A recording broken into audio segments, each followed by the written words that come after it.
I don't think in terms of subject matters when I'm writing. I it comes in a different way every time, but definitely never saying I'm gonna make a movie that talks about this subject matter. So I wasn't set to explore memory and then figured out the story or the characters. It was the other way around. I was exploring the encounter of these two broken people, and then I found out that one cannot remember and the other cannot forget. Through writing, the way they get together, they find each other at the school reunion. But it was by chance that I found it, not the other way around.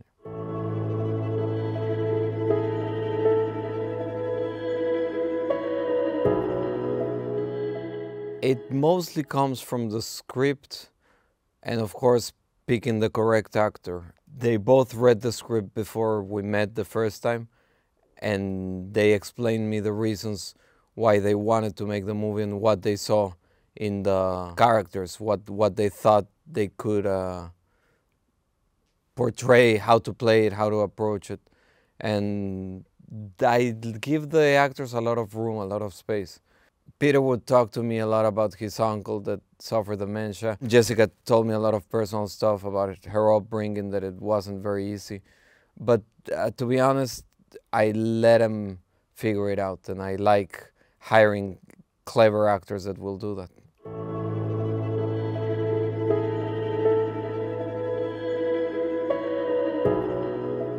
Well, I mostly trust the audience, and I give them a lot of space to figure things out.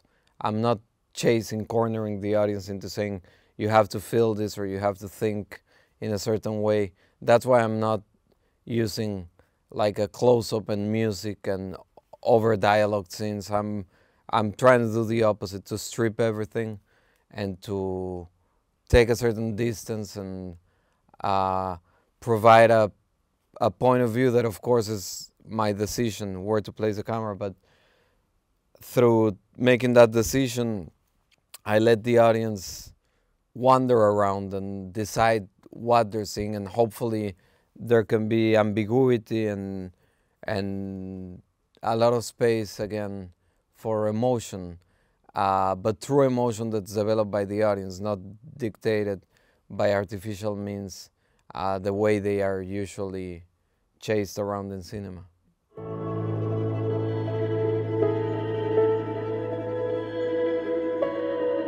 I guess the movie throws out the big question that we often have to ask ourselves in life. Is this the right person to love, and is this the right moment? And I guess the answer is always no. If you're wanting to be too logical, too cerebral, you might find the perfect time and person, and then the feeling won't be there. And these two people connect, and they have many things against them. The people that surround them, the dementia from Saul, Sylvia being a single mother. But the big question is, do you trust your feelings? Do you trust life? Do you give it a try or not? And that's what I find interesting and hopefully beautiful about the film, that they go for it.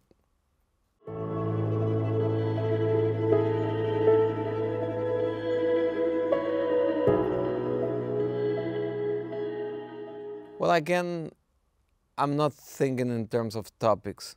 That's life, you know. Life's always complicated, or at least it's always complex. I try when I write a film to make it about many things at the same time.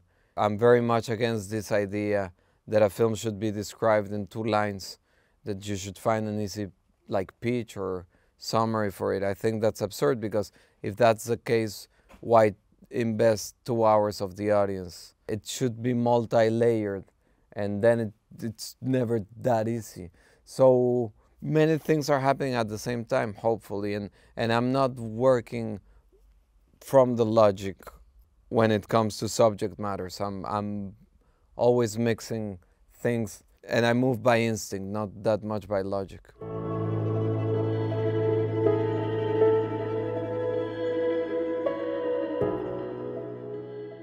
I tend to disagree with that remark.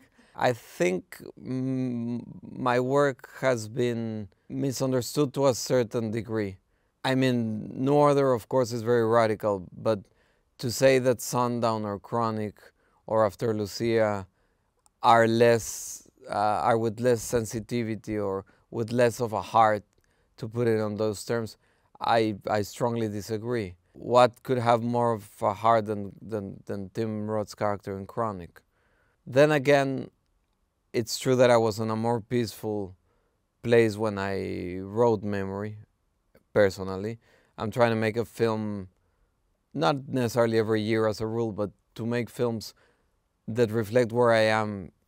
So I try to make them fast. And in that way, it's true that I was in a slightly more peaceful place when I wrote Memory, as opposed to Sundown, where I was very in some sort of existentialist crisis, I guess. But I'm not such a negative person as people think by watching my work. I don't think Memory is the exception.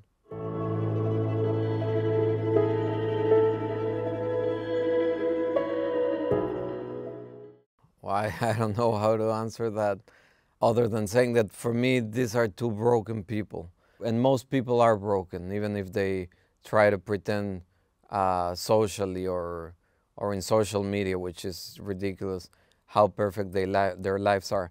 Most people would require support. Sylvia has seeked for it, and she has been on the AA program. She sobered up more than 13 years ago. So she made a conscious decision and she reached out for help. Saul is in a different place. His early onset dementia is, the condition is taking over, and he's trying to protect himself from the condition and trying to remain himself. And that's where these two characters find each other. I mean, that's what a society should be and families should be, support. And most of the drama comes when that's not working, where selfishness prevails.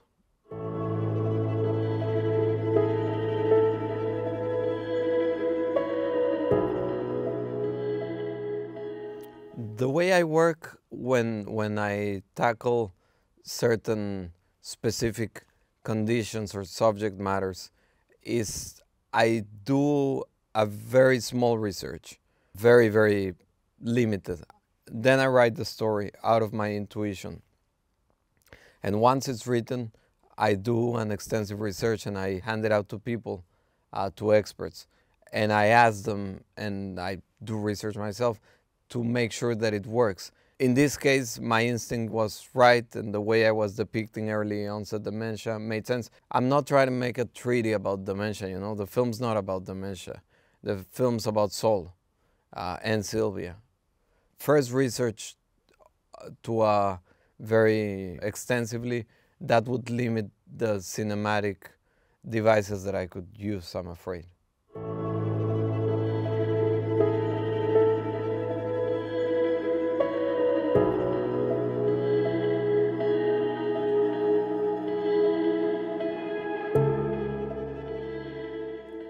I never think of, you know, like lecturing the audience or anything like that. As soon as I'm watching a film and that's the way something is portrayed, I step away, you know. I don't like when film has that approach. Having said that, once a film of mine is done and I watch it, you know, if it's After Lucia that was promoted as a bullying movie and it was supposed to help in that regard and screened at schools, I'm happy that it serves an additional purpose than what I had in mind, which is only to make a movie, hopefully good.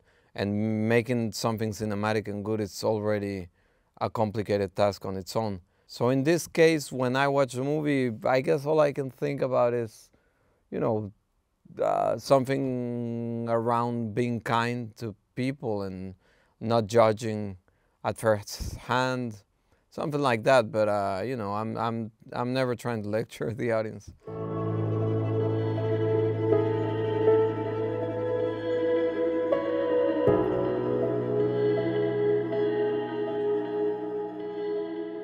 I grew up in Mexico City. It's a massive place, and pretty much most of the writing that I make could translate to New York or to any other big city, you know, could play in Istanbul probably. I chose New York mainly because, for the same reason that I shot Chronic in Los Angeles almost 10 years ago. You get the best actors living there. They are locals. So for secondary roles, for supporting roles, you get very talented people. Also, I shoot the films in chronological order. I need the actors to be always available throughout the 6 weeks of shooting with a limited budget. And anyway, New York's a great city, very cinematic. Many of my favorite filmmakers did their best movies there. I decided to shoot mostly in Brooklyn because I think at least I felt that we've seen Manhattan too much.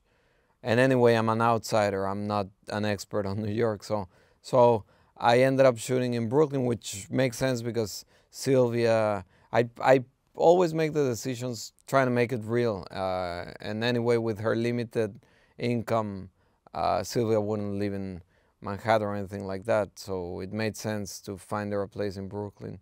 And then on top of everything, it's Sunset Park in Brooklyn. It's a very Mexican neighborhood that you can see on the tire shop. It was an additional something for me to be among Mexicans. Was a nice thing.